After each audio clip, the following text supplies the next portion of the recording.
Attorney Sal Panelo hindi nakapagpigil at binutata itong mga politikong gahaman sa kapangyarihan. At ito, Ted Pailon, panoorin natin ang sagutan ni Ted Pailon at ni Janet Garin. Ako, alam nyo, habang pinapanood ko to kagabi, may nakita ko. May papakita ko sa inyo. May papakita ko sa inyo na nakita ko. Eto sa atin lang to. Huwag nyo nang i-share, ha? Huwag nyo nang sabihin kung kani-kanino itong nakita kong picture na to, ha? Aba, parang tinalo sila. Tinalo si Stella Kimbo, si Benny Abante, at yung tiga-Abra na congressman. Aba, malupit talaga to. Oo, pero mamaya ako papakita yan sa inyo. Basta huwag kayo alis, nasa kalagitnaan ng video. So dito nga, panoorin ho natin tong pagsupalpal ni Attorney Sal Panelo dito kay Amy Marcos at dito kay Tolentino, na alam naman natin na isa sa mga mangga at isa sa mga balimbing. Alam natin si Tolentino nanggaling yan sa mga Aquino, na lumipat sa mga Duterte, na lumipat na naman sa mga Marcos. So anong tamang bigas doon? Di ba mga balimbing? Oo, so ganyan yung ang tingin na tawag dito kay Francis Leo Tolentino. What Francis Leo Marcos? At dito naman kay Amy Marcos ay tawag ng iba dito ay mangga. Bukod sa parisukat ng mukha niya. Kung sama mo, Jay. Bukod do sa kanyang nahugis mangga din, yun nga, tinatawag ho siya ng ibang mga Pilipino na isa sa mga mangga. Kasi dati, di ba, close talaga ang pamilyang Marcos sa pamilyang Guevara tuloy. Sa pamilyang Duterte. May pa-bless pa ang mga hinayupak. So ngayon, galit-galit na sila. Kasi nga, nakuha na nila yung kanilang kagustuhan. So dito nga, ay yung mga pag-uusapan natin na mga at yung pagsupalpal ni Ted Pailon dito sa mga congressman. Ayan ang mga malilintik na mga pag-uusapan natin at abangan nyo yung ipapakita ko sa inyo, ha. Malupit ito. Ay, di ako nagpa-prank, ha. May ipapakita ko sa inyo, may ipapakilala ko sa inyo na panibago yung kakainisan. So, syempre, bago natin ito simulan, don't forget to like, share, comment, and subscribe sa ating YouTube channel. Pakipindot na lang din po yung bell button para lagi tayong updated sa ating mga video araw-araw. Ba't na pa-stop? Hindi, alam nyo, alam naman na natin ngayon ng ibang journalist, ang ibang mga mainstream media, talagang sarado at busal na yung mga bibig. Alam natin na yung ibang mainstream media, imbis na ibalita ang katotohanan na binabalita ay yung mga kagandahan lamang sa administrasyong Marcos. At yung ibang mga journalist din, na mga reporter, talagang takot ang tikom ang kanilang bibig. Dahil na siguro ayaw nilang matanggal sa trabaho at ayaw nilang pag-inita ng gobyerno. So ito, nakakabilib talaga to ng gusto itong si Manong Ted Pailon. Dahil talagang nakikitaan natin siya ng paglaban at alam niya na hindi maituturing to na paglaban eh. Kasi may mga lumalabang ka lang sa gobyerno dahil gusto mong lumaban. Dahil inis ka sa gobyerno. Iba naman yung katulad namin, katulad ng mga banateros. So nga pala ako, sa mga hindi nakakilala kay Paring RJ, subscribe niyo yan, ha. Isa sa mga banateros yan. Yan ang editor ni Banat Boy. Panoorin yung mga video niyan. So, si Manong Ted kasi, kaya siya galit sa gobyerno dahil talagang may alam at talagang nakikita niya kung ano yung pagkakamali ng gobyerno na harap-harapan na tayong niloloko. So yun yung yun yung isa sa kinakagalit namin dito sa gobyerno. Hindi porket sa totoo nga lang sinuportahan namin si Marcos. Kaso may mali nang ginagawa kaya andito kami ngayon para tumuligsa sa kanila. So ito, isa to si Manong Ted, talagang grabe ang grabe yung kanyang pagdating sa prinsipyo talagang nangingibabaw at talagang hindi siya natatakot na baka pag initan siya or baka matanggal siya dito sa pagiging anchor niya or journalist niya sa TV5. So kaya bilib ako dito sa taong to kasi nga syempre wala na ho tayong makitang ibang journalist na or mga anchor na bukod sa Banateros, bukod kay Jason at sa iba pa sa kila Doc Lorraine, ibang-iba to si Ted Pailon kasi nga hindi siya takot na pag-initan ng gobyerno. So dito nga sa video na to, nagkasagutan nga daw etong si isa sa mga anti-Duterte, isa sa mga bata ni Ninoy Aquino, ni Noynoy Aquino na si Janet Garin. Dahil nga dito sa mga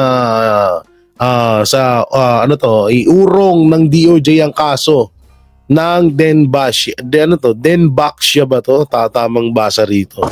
Alam naman natin tong issue na to marami talagang namatay dito. Maraming talagang nagsakripisyo ng buhay nila dito, no? Hindi pala sakripisyo. Maraming binitbit na buhay itong Denbaksya ni Janet Garin. So dito nga sa tema na to, hindi natin alam kung bakit nagkasagutan nitong dalawa na to. So panoorin natin para lubusun nating maunawaan. Panoorin ang full video! Yes, kaya sige, gusto na nga namin na ituloy-tuloy ang hearing at i-resolve na para matutukan. Kasi doon pinipresinta lahat ng papel. Yun nga ang problema. Ma'am, with all Pasingitin mo kasi, Janet. Salita ka ng salita, tuloy-tuloy ka due respect, can I just ask first, ma'am, and answer, Yes, please? sir, Okay. sir. Opo. So, ma'am, Yes. you mentioned na inaakusahan ko kayo. Saan niyo po hinugot yun? Kasi I am just reading Hindi kasi Opo. Sino ho ba ang nag-aakusa po sa inyo? Kasi ngayon, Hindi, ma'am, sir, I am stating what is supposed to be the facts, no? Na para po sagutin ninyo. By reading the facts doesn't mean that I am accusing you. Because right now, I'm actually giving you the chance to answer it nga eh. No. Mainit yun so parang nagagalit dito si Janet Garin dahil parang inaakusahan siya ni Ted Pailon, ganun. So maganda to. Sige, panoorin natin. For lang po, just to protect your rights po dahil sa baka maano ho kayo, you might incriminate yourself. Sa usapin po ng graft case po ninyo, would you like to continue with my questioning or would you like to remain silent dahil baka po kayo makapagsalita po na hindi po naaayon sa inyong mga sasabihin po sa ombudsman? Well, depende naman po dun sa tanong. I believe pwede naman pong sagutin. Okay. Bakit po, ma'am, noong pong ito'y ipinatupad na pagbabakuna sa mga bata, bakit po mabilisan na inabot lamang ng 26 days mula ng binili hanggang sa unang bugso ng actual na bakunahan, yung pong ginawa ng DOH at yung nga po ay agad na ipinatupad nang wala man lang po talagang mga paghahanda doon po sa tamang informasyon para po sa mga bata na babakunahan. Sir Ted, yan po ang problema. Kasi napagbibintangan niyo ako na nagmamadali ako, pero ang totoo po niyan ay ang implementation, wala po akong kinalaman. Nagbibintangan niyo ako nang nagmamadali ako? Tinatanong ko lang naman Nabanggit niyo po, ma'am, nabanggit niyo po, ma'am, yung inyo po nabanggit, ma'am, yung Sandigan Bayan. Bakit nasa Sandigan Bayan na ho ba ito? Yun nga po yung tinatanong nyo na case, di ba? Oo nga po. So ito po yes. Ito po ay pumalik na po ito ng Sandigan Bayan ngayon. Yes, kaya gusto na nga namin na ituloy-tuloy ang hearing at i-resolve na para matutukan. Kasi doon pinipresinta lahat ng papel.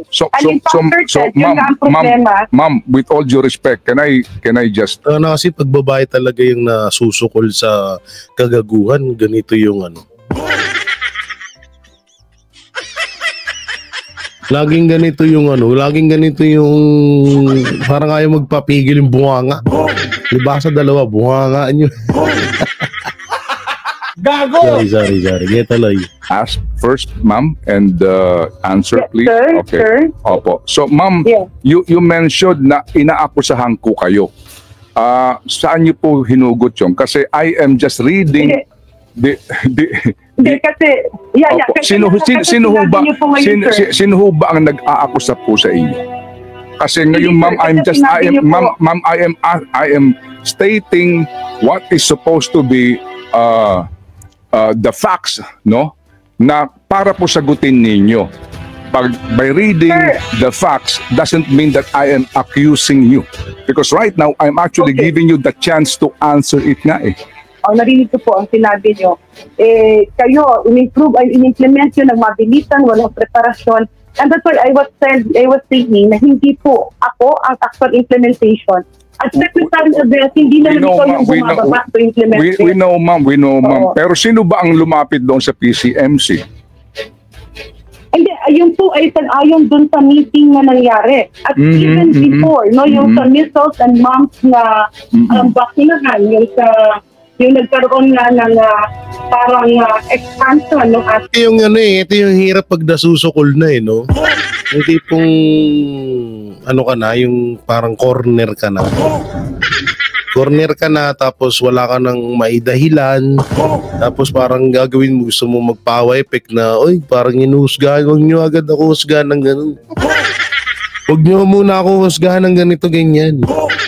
then catch-up immunization and measles, mumps, diphtheria, and tetanus, akibat doon yung CCMC dahil sila ang may mga eksperto. Opo. Sige po. Okay. Patuloy po yan doon sa mga meeting, sir. Opo, sige po. Kung ito po ay pending na nga kaninyo sa Sandigan Bayan, sige po. So hintayin po natin ito. At bakit isa pa sa tanong dito, bakit hanggang ngayon malaya pa to? Ang alam ko kasi merong si Janet Garin dito sa issue nga ng Baksya ba yan? Tama babasa? Deng Basya. Deng Basya. Alam ko may kaso siya dyan eh. Pero isa rin to si Janet Garin sa Malaya. Malaya siya dahil kakampi siya ng administrasyon. Parang si Franz Castro din to, may kaso pero malaya. Isa rin sa pinagtataka ko yun dito. At ito naman si Manong Ted naman, good job Manong Ted, at talagang kailangan mo talagang barahin. Hindi kasi ito kasi napanood ko to din sa full video niya. So hindi ko na lang pinalabas yun dito. Ito pinili ko yung shortcut. Kasi nga parang ang ginagawa dito ni Janet Garin kay Ted Pailon parang sinisindak niya rin. Sinisindak niya si Ted na parang kasi pinapaano siya hindi naman totaling hinuhusgahan siya ni totoo napakapabor nung mga tanong kay Janet Garin. Kaso parang nabuisit itong si Janet kasi parang nasukol siya. Parang hindi siya prepared dun sa katanungan ni Ted Pailon. Ang akin lang dito sana isa din to si Janet Garin sa panagutin. Dahil alam ko may kaso din to No, hindi ko sure kung ilang kaso yun pero alam ko may kaso to kasi dami nga diyang namatay dyan sa Deng Basya na yan. So sana managot. So dito muna tayo dito may mas matindi pa tayong pag-uusapan yan. Dito na lang din tayo kumuha sa isang video na kung saan etong si Amy Marcos at Tolentino ay binutata ni Attorney Salpanel. So eto, panoorin ho natin. Sino pang bumagsak? Ito, Tolentino, Francis Tolentino. Ay, dapat talaga bumagsak yan. Saka never naman nakapasok yan Attorney, sa survey po ng SWS. Ang sakit nun. Ay, talagang dapat bumagsak yan. Mukhang nalalaglag yung mga ilang pambato ng administrasyon. Benhur Abalos, ang layo. Amy Marcos. Dati nang malayo yun. Parang never naman pumasok yun. Si Congresswoman Camille Villar, wala rin sa... Sino? Camille Villar, wala rin sa top 12, top 15. Top 15 siya. Ano siya? 12 Pero to sa 14. tingin ko, yung si Camille Villar, baka pumasok yan kasi bagong mukha. Walang record na masama. Tapos, sino pang bumagsak? Ito, Tolentino, Francis Tolentino. Ay, dapat talaga bumagsak yan. Saka never naman nakapasok yan eh. Sino ba? Grabe yun. Kung ina. Hindi, ang hirap kasi kay Francis Tolentino, sa totoo lang, para siyang si Marcos Jr. Sala sa init, sala sa lamig. Hindi, totoo yan na. Ganyan ng gawain nito ni Francis Tolentino. Kaya medyo talagang kahit ako, kinaayawan ko to at di ko naman binoto rin yan. Ano kasi siya, yung kapag kung saan yung may popularidad, may pagkakataon na mapapakinabangan niya yung isang tao, doon siya.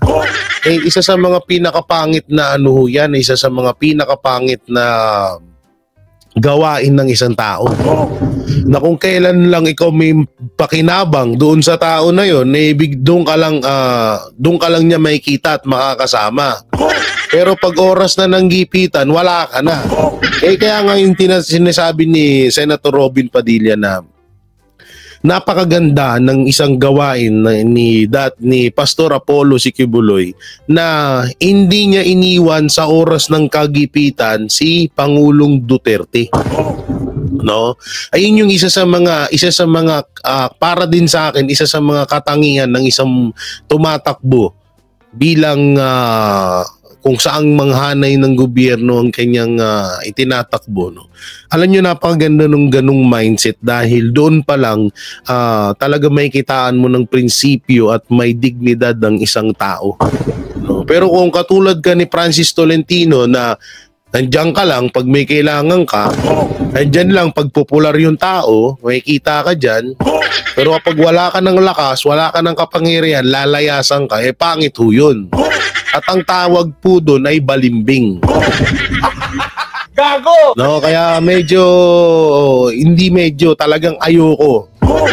Kahit ako ayoko rin kay Francis Tolentino. Parang ano lang yan eh. Parang Amy Marcos. Boy version nga lang. Alam nyo, maganda magbalang araw, baka mag-tandem tong si Tolentino tsaka si Amy Marcos. Baka mag-tandem to Vice President tsaka President. Ang balimbing at ang mangga. Gago! Hindi, promise. Isa sa pinakapangit yun. No? Ako, naranasan ko rin yun eh. Noong mga panahon na sikat at napapakinabangan ako sa mga content ng ibang mga vlogger na naging kaibigan ko, nasa akin sila. Pero nung time ng oras na ng gipitan, oras na ng kailangan ko sila at sila ay wala nang kailangan sa akin at nakuha na nila, bigla na lang nila akong nilayasan. Danas ko yung mga ganyang pagkakaya. Sobrang bilib ako kay Pastor Apollo Sikibuloy na sa lahat ng panggigipit sa kanya, lahat ng ginawa sa kanyang pambabalahura ng administrasyong Marcos, nandyan pa rin siya nanatili sa mga Duterte. Hindi siya nagpatinag, hindi siya nagpadala sa takot, hindi siya nagpadala sa panggigipit sa kanila. Kaya isa yun sa kinakahangaan ko kay Pastor Apollo Sikibuloy. At syempre, isama na rin natin yung Senator Bongo Bato, Senator Robin at yung iba pa, diba? So ito, tuloy natin. Gringo Onasan. Wala. Kumbaga pasay na rin si Greg eh. Bam Aquino, wala rin. Wala na rin yun. Dilaw yun eh. Willie Ong. Ay, may sakit naman yun. Pahinga na siya. Ito, pumasok naman sa top 12 si Kiko Pangilinan. Yun lang pagtataka. Kasi hindi siya nakalusot last time. Siguro dahil kay Sharon. Kinabahan ako, kala ko siguro dahil kay Marcos. Gago! Akala ko yun sasabihin ni Atty. Salpanelo eh. Siguro dahil kay Marcos. Willie Revilla nandito sa survey. Pero pangilan siya? Parang kasi dati mataas siya, number 6 siya dati. Pang 8 to 9 siya sa pwesto. Rank 8 to 9. 8 to 9. Oo. Pero pang isa dyan na nawawala, bumagsak ka, si Bong Revilla. Dito siya, attorney, pang 11 to 13 siya. O kaya nga, di ibig sabihin, dati nasa gitna yan eh. Oo. Tsaka ang apelido niya pala Bong Revilla na. Di Revilla. Bong Revilla, dinugtong. Bong Revilla. Oo, Siya, kasi doon siya kilala eh. Oo. Yung si Binay, is nakakatulong yung kapatid niyang Binay, ang pangalan. Kaya pumapasok. Senator Bongo, number 3 to 4, ang kanyang rank. Parang sila, meron siyang katay eh. Maganda naman performance talaga ni Bongo. Pero attorney, sabi ng COMELEC na susuriin daw nila yung mga survey. Bubusisiin din nila, tatanungin nila. Kung ako tanggalin yun, survey, pag-eleksyon. Kasi talagang hindi totoo yun Para din sa akin, parang mas magandang tanggalin yung survey na yan. Di kasi hindi natin maitatago na yung ibang mga kapwa natin Pilipino, dumidepende yan sa mga popular. Kaya minsan may mga, artista, boto ko yan. Sikat yan, boto ko yan. Kilala ko yan, tiga sa amin yan, boto ko yan. Nasa high survey, boto ko yan. Wala man lang, yun yung isa sa mga pinakasakit ng mga Pilipino na hindi muna nila suriin ng maayos yung isang botante bago nila iboto. Kadalasan, tignan mo, si Lito Lapid nakakapasok pa sa survey. Mas nakakapagtaka kay Kiko Pangilinan, nasa survey. Kaya nga para sa akin, pabor ako, tanggalin niya mga survey na yan. Kasi kadalasan dyan may mga malakas sila makapanghikayat ng ibang bobong Pilipino. Hindi, totoo naman masakit lang pakinggan. yung mindsetting yan, maniwala ka. Yung mga iba, wala ka naman sa survey. Totoo yun, diba? Mindsetting. Totoo naman talaga May mga mindsetting talaga na may mindsetting talagang nangyayari dyan sa survey na yan. Nangyari na sa akin yan Ganun ba, sir? Tinanggal ako ng mga malalaking grupo dahil na wala ako sa survey. Ba't mo naman wala ako sa survey? Kasi nga, mawalang galak na, hiningi ako ng magbayad para ilagay kasi ganito ang survey, di ba? Sige, sir. 3 kayo. Ito yung tunay na storya sa... Grabe to Grabe tong ilalahad ni Attorney Salpanelo. Ngayon ko lang to narinig Panorin. survey. Sige, sir. Tignan mo. Tatanungin ka, sino dito ang gusto mong maging senador? Halimbawa, meron silang 15 pangalan. Kung wala ang pangalan mo doon, paano ka masasama sa survey? Kuha mo? Hindi, siyempre, ang nasa survey, yung 15 lang. Tama. Kung wala yung pangalan mo na isasama ka sa tinatanong, wala. Hindi mo sabihin, ba't wala dyan si ganito? Hindi, ito lang. Alin dito sa 15? Yan ang problema dyan. Tsaka hindi lang libong pinag-uusapan dyan, attorney. Milyon. Maniwala ka. Kaya sa akin, wag na yung, i-survey nyo na lang yung kung payag ang tao sa administrasyon na ginagawa. Buti pa yun, wag na yung mga popularity kasi lalo na sa eleksyon. So talagang kaya pala sinasabi ng iba na magastos talaga tumakbo. Kasi ultimong survey pa lang, bayad na.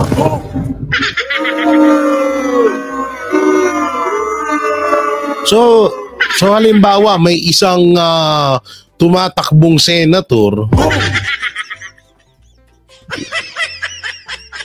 May isang tumatakbong senator na ubod ng yaman. Tapos todo sip-sip kay Tamba na nakaipon na ng 100 billion. So, ibig sabihin, basic lang sa kanya yung mga sa survey na yan, no? Kasi binabayaran nga. Grabe pala yun. Dihado yung mga hindi kilala. Siyempre, malaking advantage yung kilala, may pera.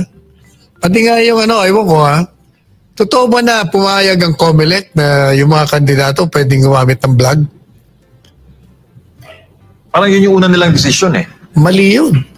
Kasi, bakit ka pa nagbawal ng mga billboards during the campaign period? Hindi mo na nga pinagbawal yan from the filing hanggang sa makarating campaign period. Pagkatapos, mapayagan mo mag-vlog, o di naka-expose sa mga mukha nila, kandidato. Tama naman. Sino ba? Totoo ba yun? Pinayagan ng COMELEC na yung ibang mga kandidato lumabas sa mga vlog? Panginang yan tinanggal nila sa mga billboard yung mga tapos ngayon lalabas sa mga vlog. Halos kadalasan na ng mga tao ngayon sa vlog na nanonood. Kaya nga ginigipit yung mga vlogger ngayon ng mga DDS kasi nga halos lahat ng sa 100% na populasyon dito sa Pilipinas nasa 90 to 80% po ang nakatutok sa mainstream media. Tawag dito mainstream media ba tama? Sa social media, sorry. Oo. So yung iba ayaw na rin manood sa TV kasi nga hindi nila alam kung tunay ba o ano yung balitang yun. Oo. So yun, ang nangyari tawag dito nakatutok yung mga Pilipino sa kaya nga todo panggigipit ng Congress sa ngayon Kaya nga todo panggigipit ng Congress sa mga vlogger kasi nga parang ewan ko may mga bali-balita at ito napanaginipan ko din to nung nakaraan. Na kaya ipinatawag yung mga vlogger na yan bukod sa kasi parang mangyayari dyan parang yung kay Grijaldo na gigipitin tapos ooperan ng ganito ganyan ganito ha pwede kang makulong, pwede ka naming kasuhan dahil sa ginagawa mo sa administrasyon. Ngayon bibigyan ka namin ng offer, basta sa atin lang to. Eto 1 milyon, kampihan mo lang ang administrasyong Marcos. Panaginip lang naman yun. Panaginip lang naman yun hindi naman masyadong hindi naman masyadong big deal yun. Panaginip ibig sabihin walang katutuhanan. So tuloy. O di useless. Kung minsan, sentido common lang hindi magamit Mawalang galang na, mga kaibigan tayo pero I have to call out your attention on this. Mali po yan. Samantala, Attorney Charles, mensahe po ng ating mga kababayan from an avid viewer, sana nga po ayusin ng mga pension plan sa bansa. So, dito na tayo. Ito yung sinasabi ko kanina. Ay, hindi pala, mamaya na pala yan. Alam nyo, tungo ulit tayo doon sa COMELEC. Alam nyo dyan sa COMELEC, may sobrang pagkakamali din talaga dyan. Biruin mo pangatlong impintra na lang, halos milyon ng ginagastos nila dyan. Pero ang nakakapagtaka ho dito, ba't hinayaan po to ng mga turonggis man?